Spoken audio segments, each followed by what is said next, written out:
Hello and welcome. Thanks so much for joining us today on the Celeste Stein Show.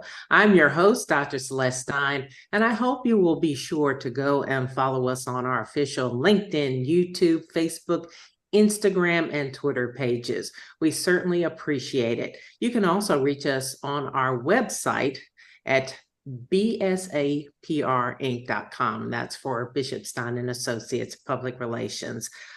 We have had that company 23 years, and if you're in need of public relations services, please feel free to reach out and reach us on the website again at www.bsaprinc.com.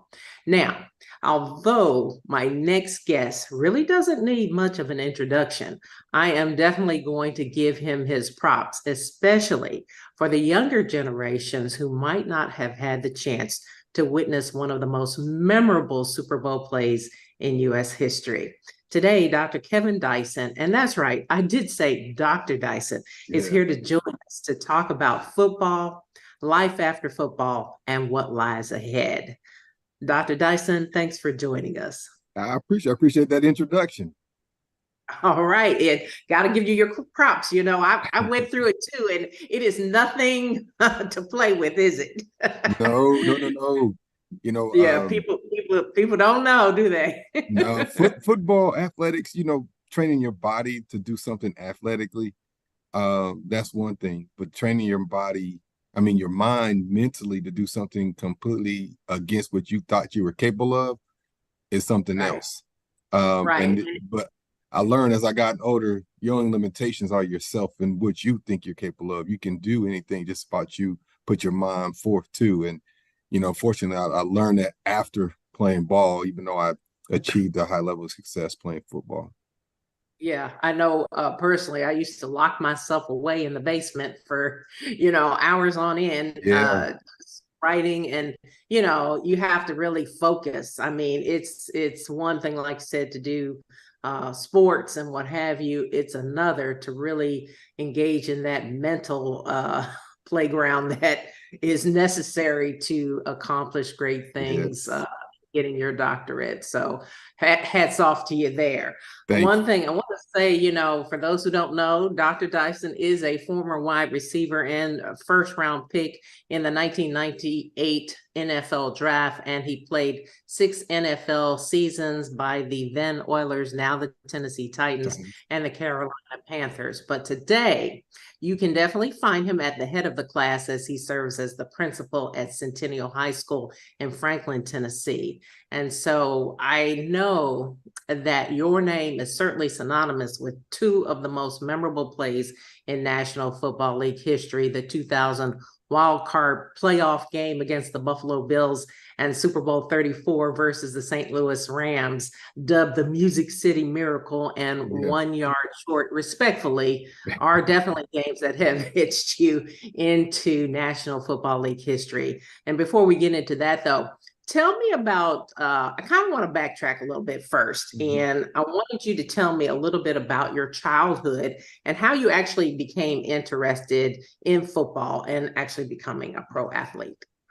Oh, I'll start there. I wanted to be a professional basketball player. That was my favorite sport. When I was in the sixth grade, uh, I came home and I told my mom I was going to the NBA and I was going to buy her house. Raised by a single mother primarily. We did go back and forth between Vegas and Utah. My dad's from Las Vegas, my mother from Utah.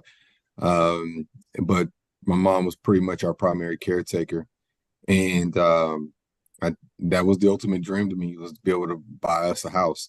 We eventually got a house, in my mid-teen years through high school, that I, graduated from, and then eventually my mom moved when I got to college. But then I ended up living my dream out and buying her house. But ultimately, I wanted to be a professional basketball player.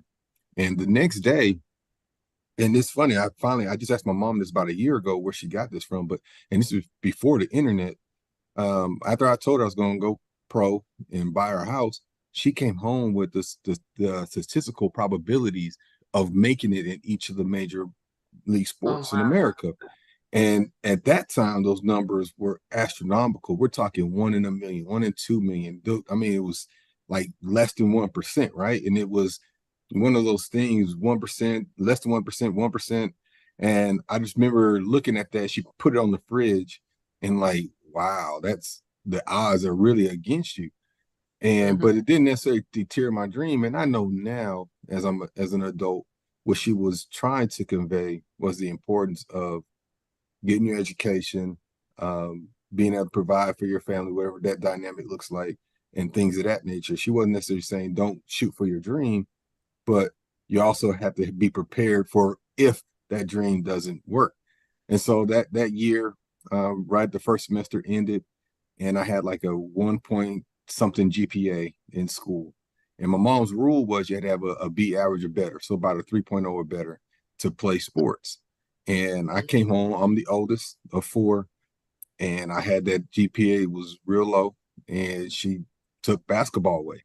And I literally would begged her for the whole Christmas break. I'm just crying, pleading, like, how am I gonna buy you this house if I'm not playing ball? Like, just everything to try to appeal to her compassionate side, empathetic side of me trying to chase my dream at 11, 12 years old to buy her a house. And I thought she was taking that dream away. But what I know now is she wanted, one, I had my little brother, sisters behind me.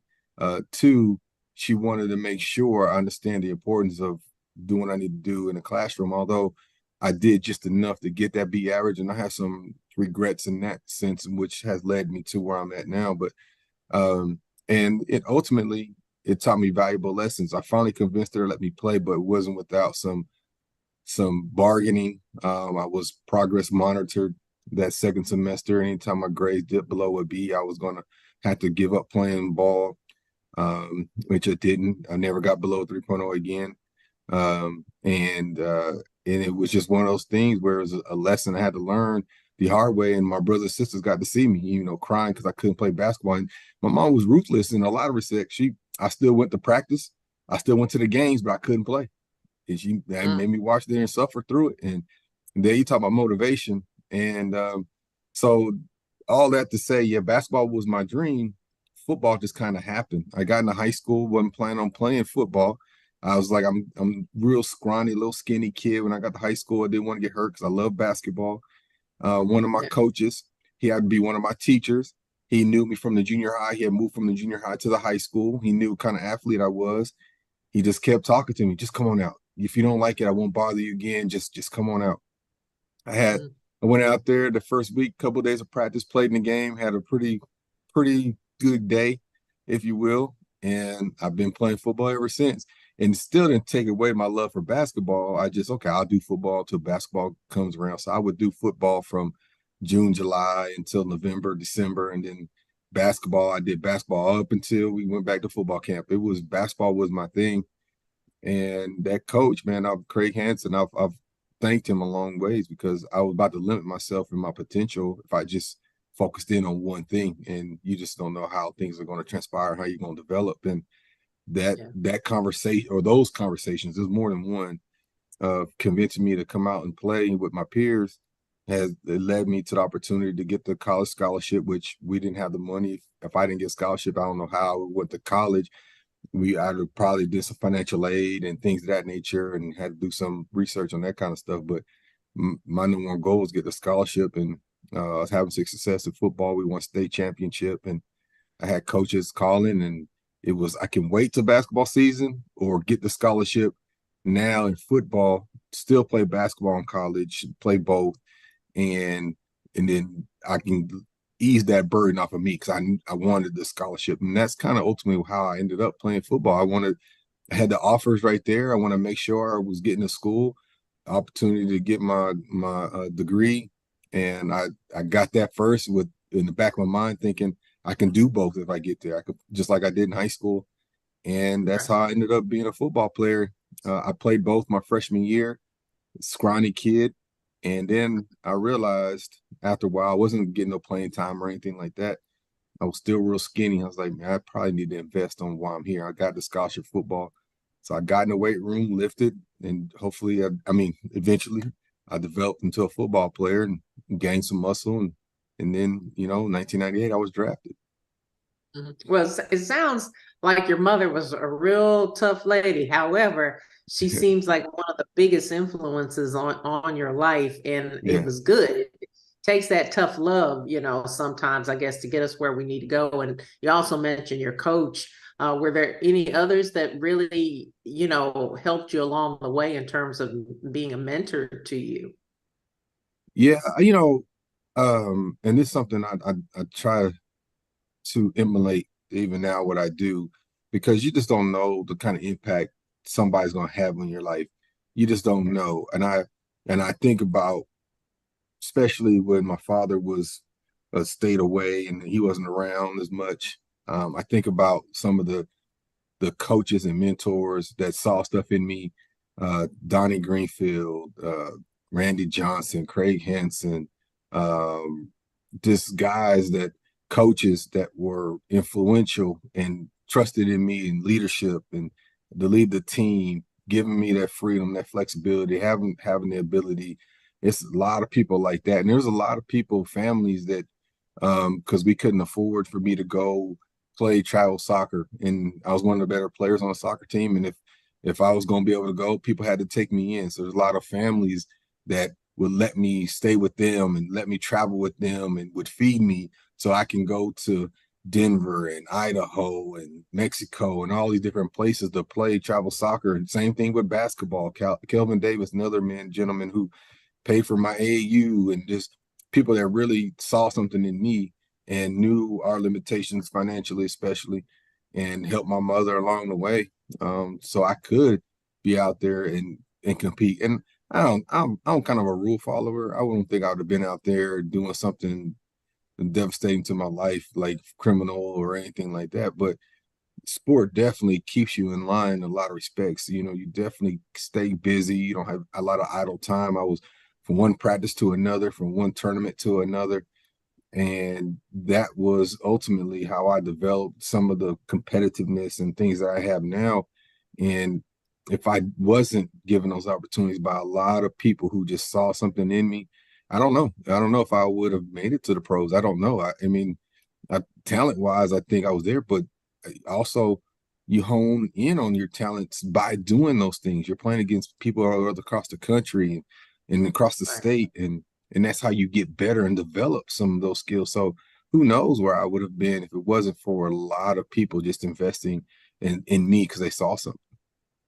Yeah, that is so important for the people around you to realize how much their influence can be on a young person. And that's why it's so important to speak positively, but also I think making sure that when that tough love is needed, that you jump in and you don't just give a child anything they want. I mean, Yeah. they're gonna try to definitely take it, especially, I know you're a principal now. I've been an educator for many years as well. And so I had to get tough with those cell phones. And Mm, we're gonna talk a little bit about classroom and those type of things. But first we're gonna take a quick break. And when we come back, we're gonna hit that topic, and we're also gonna talk a little bit about the things that you say to your students now that the roles have reversed. yeah. We'll be back in just a moment. A lot of things have come to a screeching halt due to COVID-19, but you should know that the court system in Tennessee is still open and holding in-person hearings for orders of protection and other types of abuse cases. If you have a hearing date, double check on where your hearing will be held. If you need assistance on an order of protection or temporary restraining order, contact the Legal Aid Society at 1-800-238-1443 or visit our website at www.las.org. And welcome back. I'm your host, Dr. Celeste Stein, and we're talking to Dr. Kevin Dyson today, formerly of the NFL, Tennessee Titans, North Carolina Panthers. And we're talking, a lot about the trajectory right now of his career from pro athlete to educator. And I Yes. wanted to ask you, now that you have the opportunity, Dr. Kev, to actually speak to our young people, what is it that you tell them when it comes to being a student and an athlete? Ooh, oh man, we can do this the show just on this. Um, Exactly. yes, because and I've been fortunate enough to be on both ends of this, and I also understand I was that kid where my priorities were misled, misguided. I wanted to be a professional athlete, and that was I put a lot of my stuff in that proverbial professional athlete bucket. Like I'd go play basketball every day, or go lift or run, and I'd go to the track on Saturdays when I should have been reading. I didn't read a whole lot. Because I got just enough on my ACT to get me into school. I got my 18 and that was it. And it wasn't now that I recognize I had the ability from an intellectual standpoint, from an academic standpoint, academia. I learned that later, the same energy, motivation, prioritizing, attrition, all those things that I had in me as an athlete, I invested that in my education when I got in my 40s. And I'm like, oh, I've always had this ability. I just never directed it in that sense. And so I try to tell kids it's okay to you gotta be balanced. You can't just all be all in one way or the other. Even some of my kids that have 4 or 5 AP classes, they're wearing themselves out because it's all academic. And I'm like, you ain't got one time to be a kid, and you got to enjoy this time, enjoy this experience. And it goes by fast. And I try to tell them, get involved as much as you can in school, especially seniors. Do everything. Go to every dance, go to every game, go to every event, be a part of the school, because it's never like this again. And we just started school and we finished the first week. And before you know it, you're gonna be in your last week of your senior year, and you're gonna look back like, man, I was just a freshman. And we all go through it. We all have done it. We all had looked back and like, man, where did the time go? But you hear adults, my mom used to tell me this, I've had other people tell me this, enjoy the moment, enjoy where you're at now, but you're always looking forward to that next thing. Oh, I can't wait to be 18. I can't wait to be 21. I can't wait to do this. I can't wait to graduate college. And then before you know it, you're adulting and you missed your whole quote unquote childhood. And my mom would tell me, Kevin, be a kid. I didn't understand what she was saying. I'm like, Mom, you're by yourself. I'm the oldest. I got to do this. I started working at 12, 13 years old. Like, you know what I mean? Like, and she would tell me, be a kid, enjoy being a kid. And now I tell my own kids the same thing, because I understand what she meant was you got a long time to be an adult. God willing, you have a long time to be an adult. You got a short window to be a kid. And so that's one of the biggest things I tell kids is, one, you got to have balance in your life. But two, you got to enjoy this time that you have. Don't grow up too fast, because you're going to have a long time to be grown. And don't get me wrong, some of the best times in your life are those times after high school. College is fun. When you get out of college, you're trying to figure out life, that can be fun. But before you know it, it has to end at some point. You got to have something that holds you accountable. And some is family and kids, some is the job, but it's something that you got to find your passions along the way, and that will hold you accountable. But the biggest thing I can tell anybody, whether they be 12, 13, or 50 something or 60 something, is I'm trying to do better myself, is enjoy the now. And Mm. don't wait, don't invest for tomorrow, enjoy it today. And I've tried to do better with that. Try to, if I find myself getting sleepy and not spending time with my kids, sometimes I feel guilty about that, with my own self, beat myself up. And I got to relieve myself of that, and understand there's going to be days like that. But trying to do better with enjoying the now and appreciating the now, and not looking forward to, oh, tomorrow I got to do this, or next week this is due, or next month I'm going on this trip, and just focusing on enjoying today. And I'm trying to do better with that. So I have found myself of recent being really conscientious of, like, if I find myself like thinking about tomorrow's tomorrow. I don't even know if it's not promised to me, so I don't know what's gonna happen, but just go ahead and enjoy where I'm at to now. Mhm. Yeah, I think, especially with social media and our cell phones, I notice so many people are always looking down, Mhm. and like, are we missing half our lives now because we're not living in the now? We're living in social media, and Yes. and that's a hard thing, and it's something that, as I started studying media ecology a little bit more, that's what I was kind of studying in school.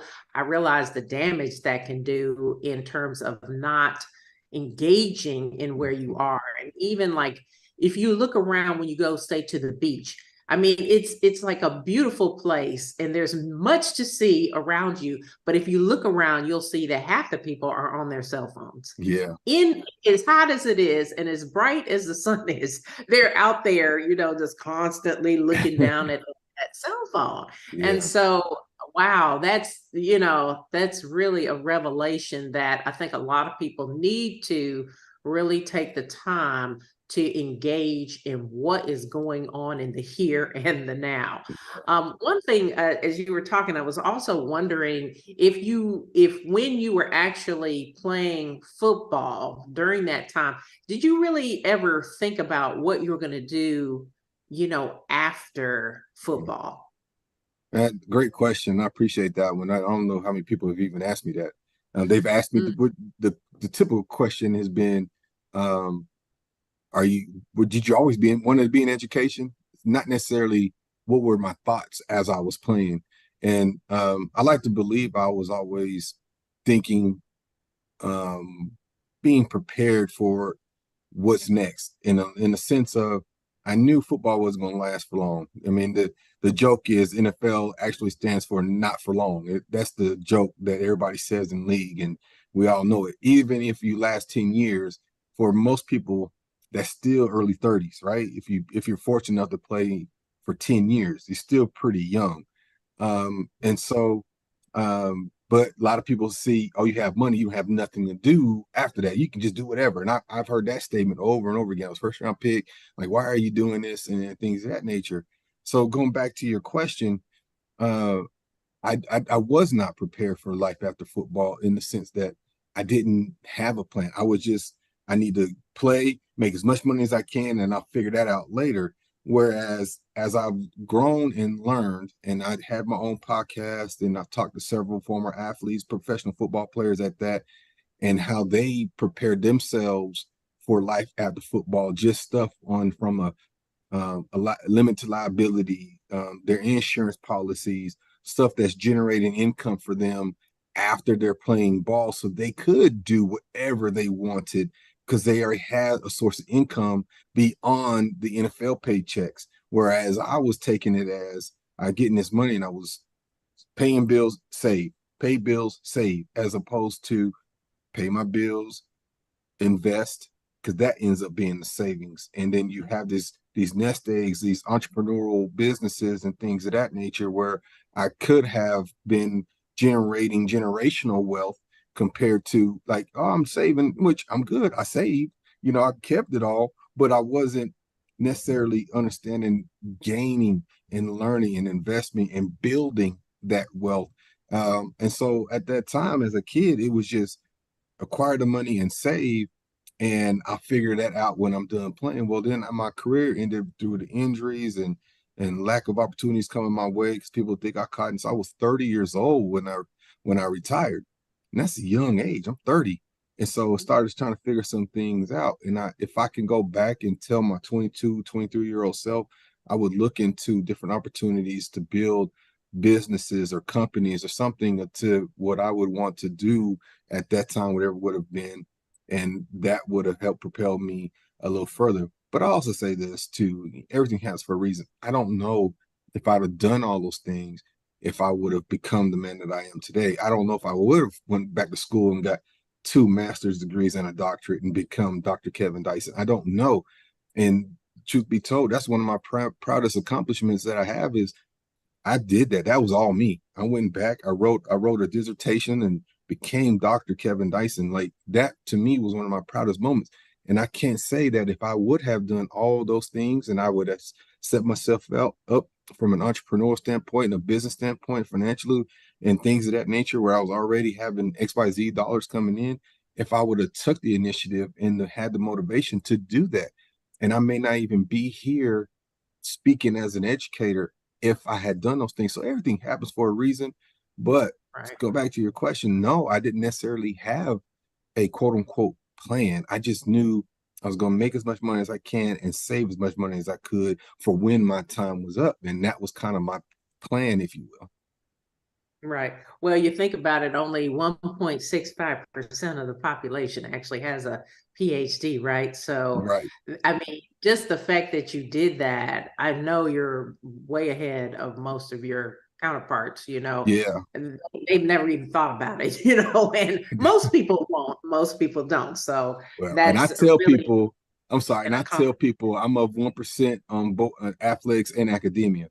So, so that in itself is a feat. And this is a whole nother conversation, but that's kind of what I'm focusing in on the book that I'm writing is, being of 1% or 2%, whatever you really, but I say 1% on both ends of it and the uniqueness of that. I was a first round draft pick, which is less than 1% of the population, let alone being drafted on top of getting my doctorate, which is of, like you said, there's only 1% of people that have that distinction. So, it's something that I'm very humbled by and appreciative of. And, you mentioned my mom earlier and her influence. Man, it was one of those things I still 40 something years old wanted to make her proud. And she told me she was proud of me. She's like, man, we've got a doctor, in our family. So it's just, again, the same similar motivations I had as a kid were some same motivations I had as an adult. Right. And I think a lot of people don't really think about all that hard work. They see the athlete and they see the accolades and, oh, they Mhm. make all this money, but they have to realize that, that money is in the here and now, as we were talking about. It's right then. And then, you have to really be thinking, well, what about after that? Because a Yeah, lot of young people, they may even make it in, but then their injuries, as you mentioned, and things like that. So yeah, you do have to be wise with that, and realizing that maybe you should have some sort of succession plan. But also, I just even thinking about everyday people and everyday life, I know that I know I was a news reporter, for many years for ABC, and I was at one point working in a little small market in a little small town in Lynchburg, Virginia. And I remember doing a series actually on retirement. And mm, that's something I had never really thought about. Obviously, as a young person, you don't think about, oh, one day I might retire. And it was just amazing. It was eye-opening to find out how many people don't really plan for retirement. So mhm, even if you have a lot of money, even if you've had a lot of success, people, just because you have money doesn't mean you'll have something to do. You right. know what I mean? Like, Yep. you have to really be thinking about, who am I? What do I like to do? Do I want to paint? Do I want to, go Yes. horseback ride? What do you want to do? So that's the thing, what do they say? More money, more problems. You've got to also think about those type of things, and do a better job. A lot of people, I think, need to do a lot of Yeah. better at planning overall. Yeah. I want to take one more break. I know we have just a few more minutes to talk, and I wanted to take a quick break, and then when we come back, I want to talk about the downside of being irresponsible as an athlete or an entertainer, and what can happen in those circumstances. We're going to talk about that when we get back in just a moment. When it comes to relationships, there are some obvious signs you can use to spot someone who might be abusive. First, they have a tendency to want to rush into a relationship. They may also show signs of jealousy and mistrust, and you could find they expect you to be perfect and will try to cut you off from other important relationships. They could also be abusive towards animals and children. To learn more about the signs of dangerous individuals and how you can identify and avoid unhealthy relationships, contact the Legal Aid Society at 1-800-238-1443.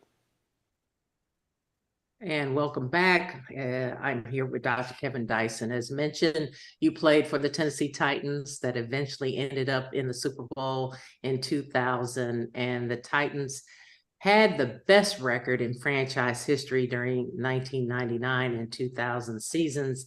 And I wanted to talk to you a little bit about that infamous play that we referenced earlier that is still talked about, to this day, the Music City Miracle, where Yeah. the Titans were playing the Buffalo Bills on January 8th in 2000 with 16 seconds remaining in the game. The score was 16-15, and the Bills were up. And now the Titans are ready to receive the kickoff.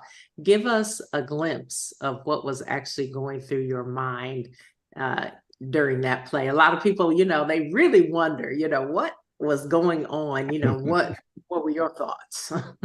Well, after Buffalo scored, I was on sidelines just getting prepared for what we call the last three plays. It's essentially a succession of plays that you progress down the field, get yourself in position to either score, kick the field goal, whatever the situation is. And at that point, we just needed a field goal.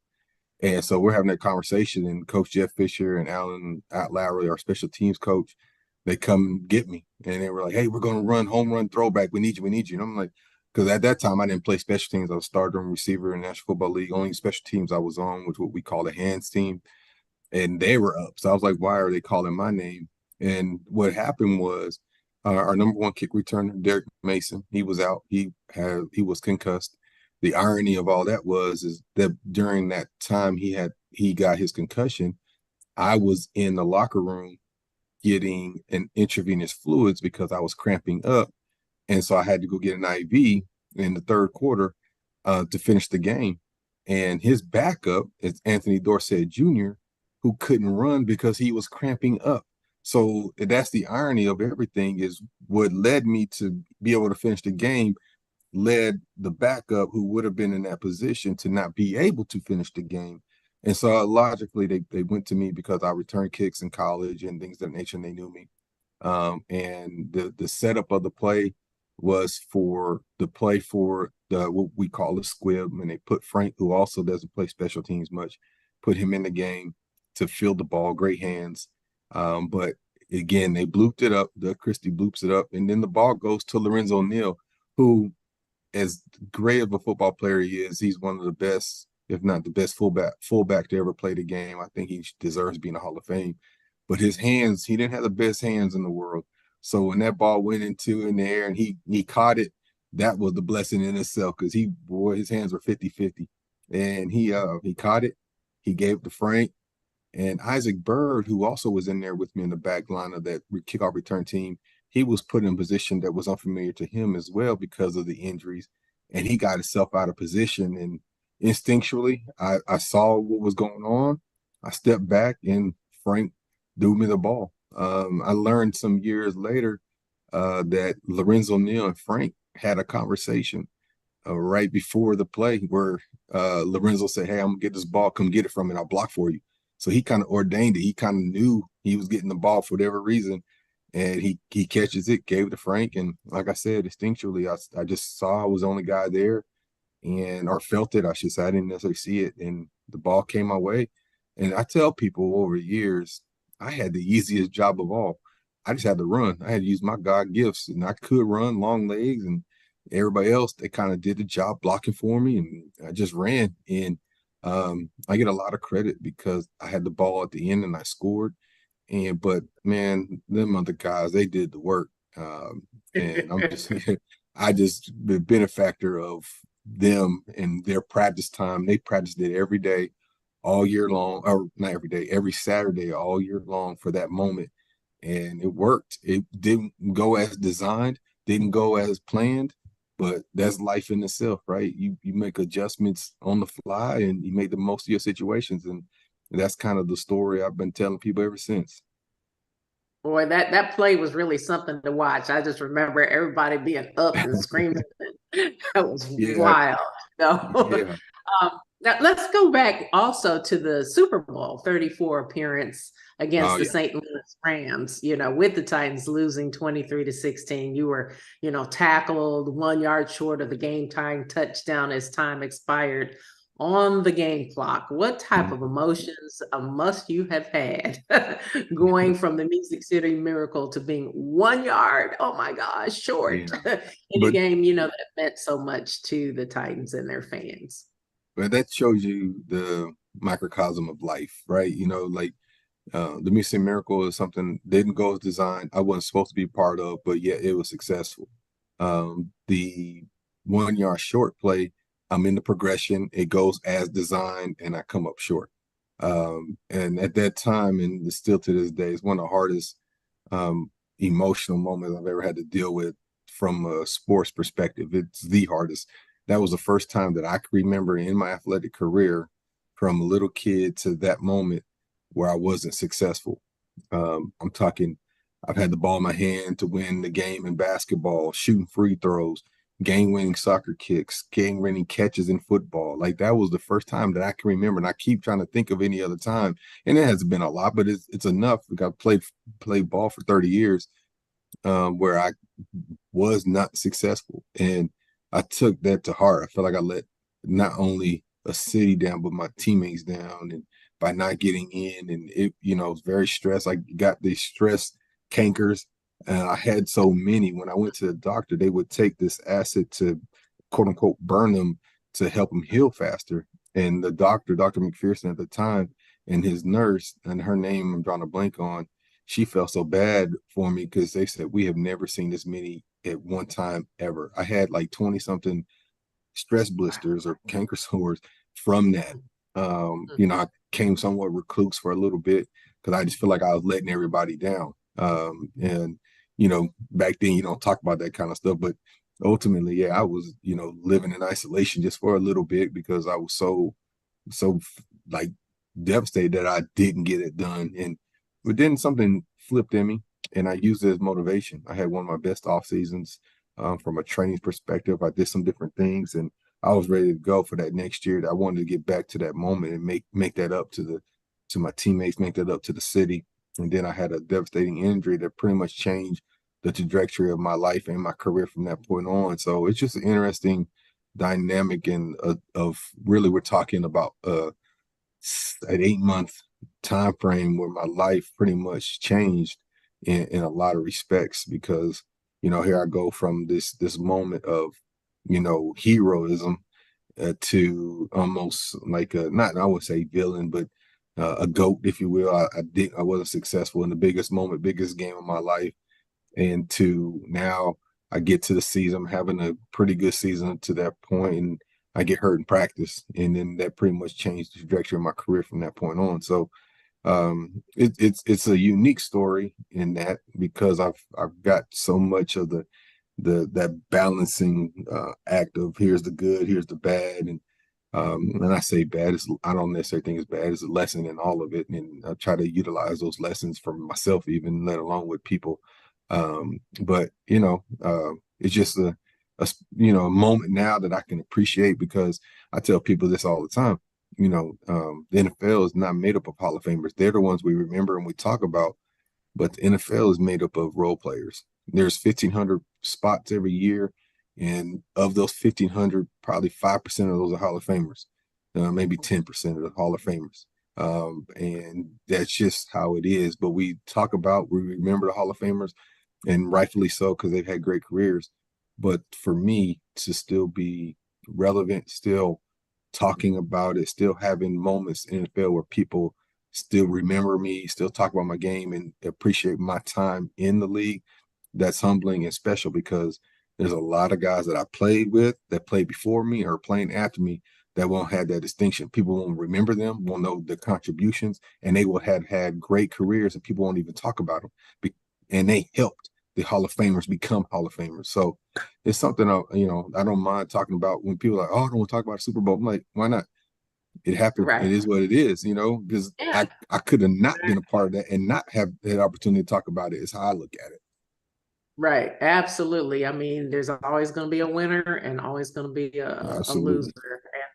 I have a daughter that does pageants. It's like they always say, everybody can't take home the sparkly hat. It's like Yes. that's what it is, Yep. and so if we talk about that and then we fast forward to today, now you're a principal. I'm sure all that wonderful knowledge and insight that you gained from being a professional athlete, definitely, I'm sure has an impact on your involvement with young people now. So, what are some of the things that you're able to convey to those young kids that you're working with in high schools? Well, I think here's I joke, and there's some seriousness to it. People tend to think I was born in 1998, because that's when I was drafted. That's when I got here, and that's the most recent memories is me playing ball, the Super Bowl, the Music Miracle, all that kind of stuff. But they don't understand where my journey, and my journey wasn't as bad or as trying as some others' journeys. It was, but it had its trials and tribulations too, and those are the life lessons and things I'm able to convey. And I think people forget the fact that I wasn't always a professional athlete. And so when I talk to kids in particular, I'm able to go back and say, because they nice kids now, they weren't even thought of when I was playing ball. Their parents were watching me play, and they're the ones telling them about me. So now they're looking me up. And so again, that's the most recent. That's what they know about me. Is I'm a former professional athlete and things like that, but they don't know I'm raised by a single mother. My dad wasn't around. All the different things that has helped mold me become who I am, and I can relate to that. So if a kid comes in and he's like, "You don't get it. My dad has been in jail." I'm like, "What?" My dad was a drug addict and on jail too. Like, you know what I mean? Like, it's just so much that I can relate to or to kids. And I tell kids all the time, there's probably nothing that you have been through or witnessed that I haven't been a part of in my own family. So there's a lot of different things that I can relate to, good or bad or indifferent. So it allows me to be well-rounded and still be humble to say, yeah, I haven't forgot, man. There was times we were just eating cheese bread for dinner. You know what I mean? Like I was on that end of the economic spectrum too. I went to the pros and I was going to five-star restaurants eating $100 a meal, a plate, and that sort of thing. So it's and I fall somewhere in the middle now, so it's like I think the uniqueness of myself is that I'm able to relate to either end of the spectrum, and I love that I can still go down to a I said socially economically challenged neighborhood. I don't hate to say the hood, but go down there and still be relatable, and but also bump elbows with those people that live in multi-million-dollar homes as well. And I think that's a balance that hopefully I can continue to have and appreciate, because not a lot of people have those life experiences, that especially being in the roles that I am now.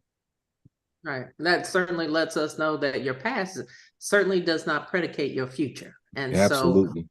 have to really be thinking that those things that you may have had to experience, they actually do mold and shape you into the person that you are meant to be. And Yes. so when we talk too about education, I know it is so different, definitely than when I was growing up. I think it's changed because I know I went to a private all girls high school, and they used to actually pull out the ruler and hit your hands and whatnot. I Uh-huh. mean, it was like, Oh, I had corporal punishment too. yeah, nowadays you can barely say anything to anybody, Yeah. but there's a lot happening, in academia. And I wanted to ask, I know there's been a lot of conversation around what kids should be learning from a historical standpoint in African American history, with some states even Yeah. banning, what students have access to in school. As an educator, what are your thoughts on that topic? Ooh, yeah, there's goodness, that's a whole nother podcast in itself as well. Um, We have a couple of podcasts we can do. Yeah. yeah. Uh man, so the I'll just start with this story. The news that came out in Florida with the scientist and his changing of curriculum to emphasize that somehow African Americans benefited from being enslaved.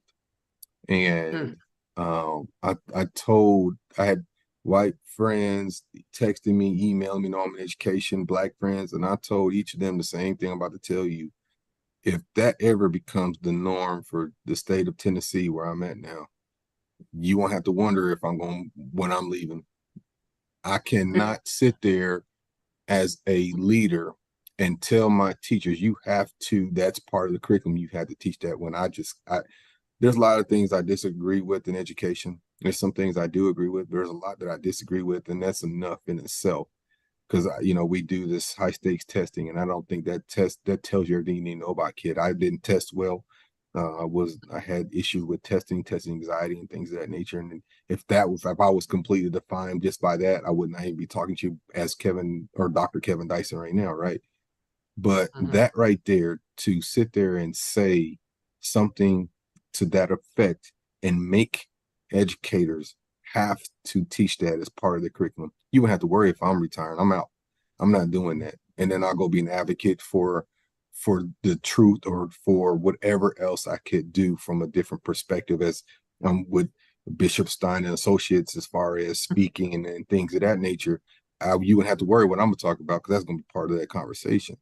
Yeah, most definitely. Well, and another topic that I wanted to briefly touch on, I know we don't have that much time, but one thing that I think is happening really quickly that we're not really totally prepared for is AI, artificial Mm, intelligence education.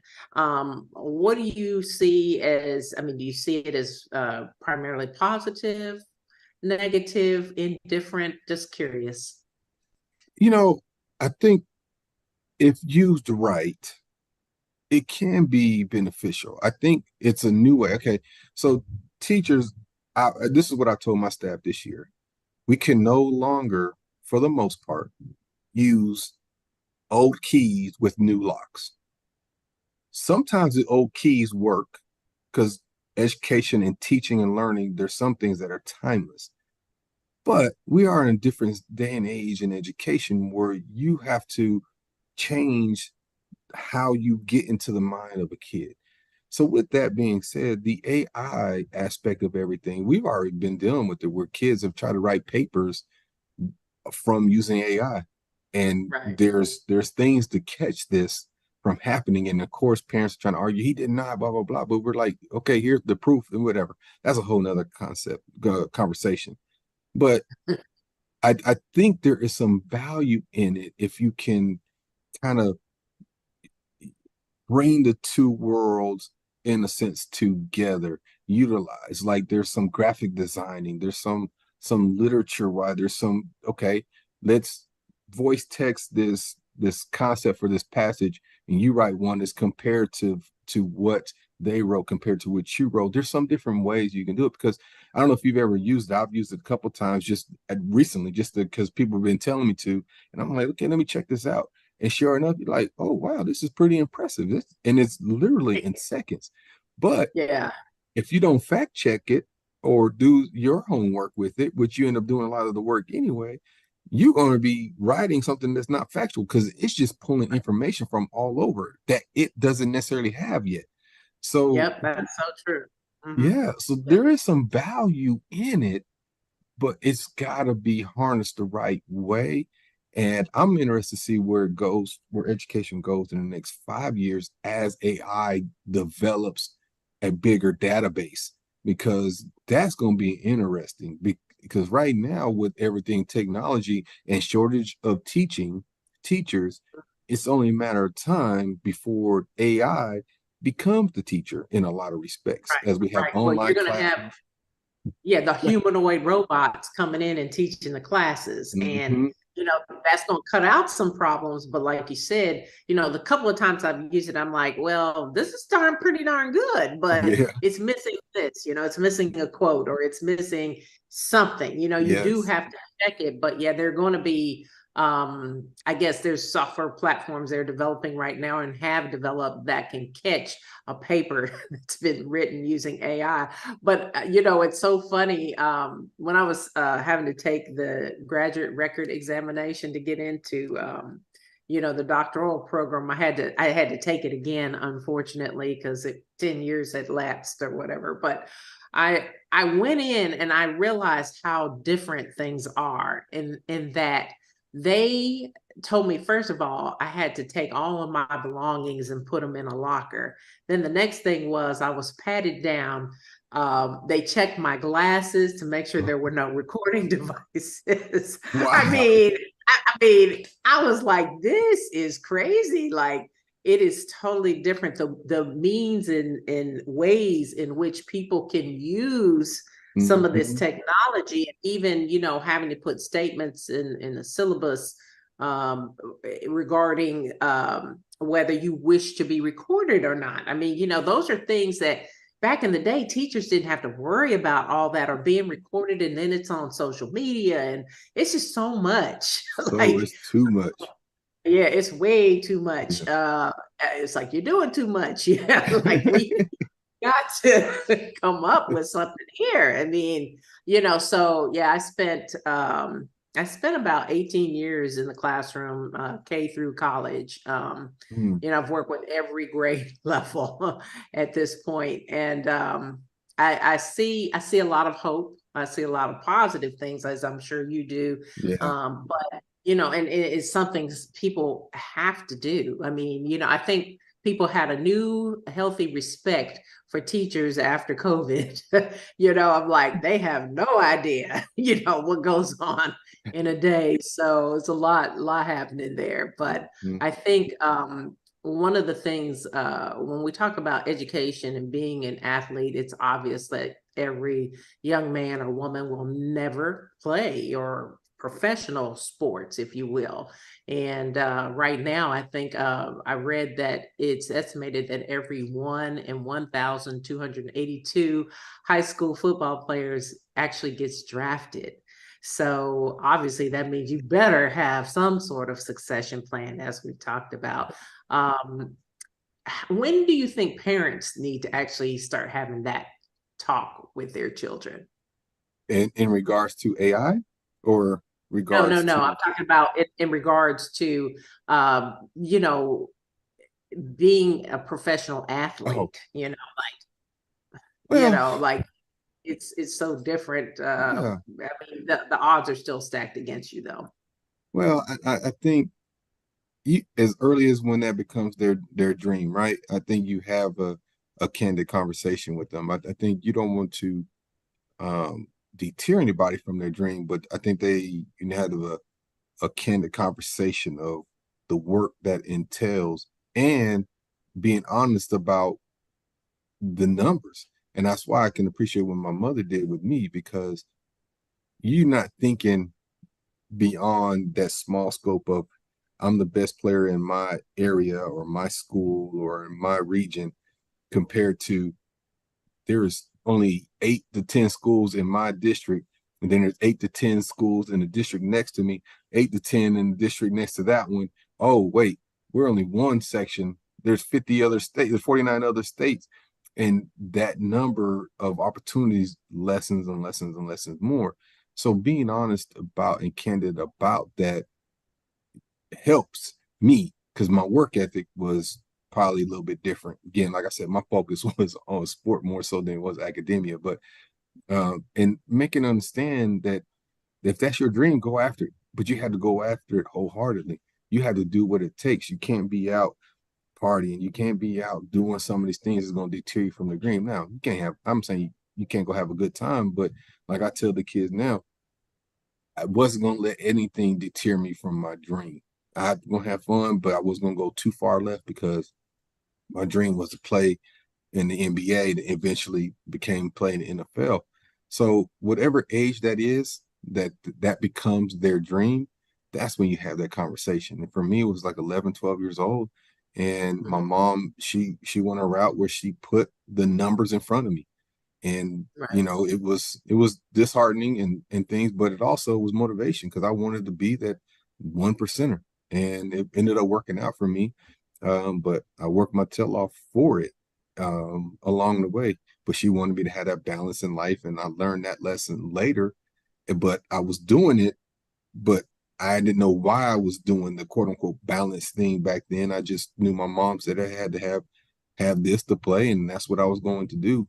And I realized now that lesson is what has carried me to who I am today. It was okay, that's your dream. You can go after it, but you gotta have balance in life because there's other things to life than just quote unquote being a professional athlete or being the next biggest rapper in the world or whatever it may be that everybody your ambitions are. Is you just don't know how you're going to develop mentally.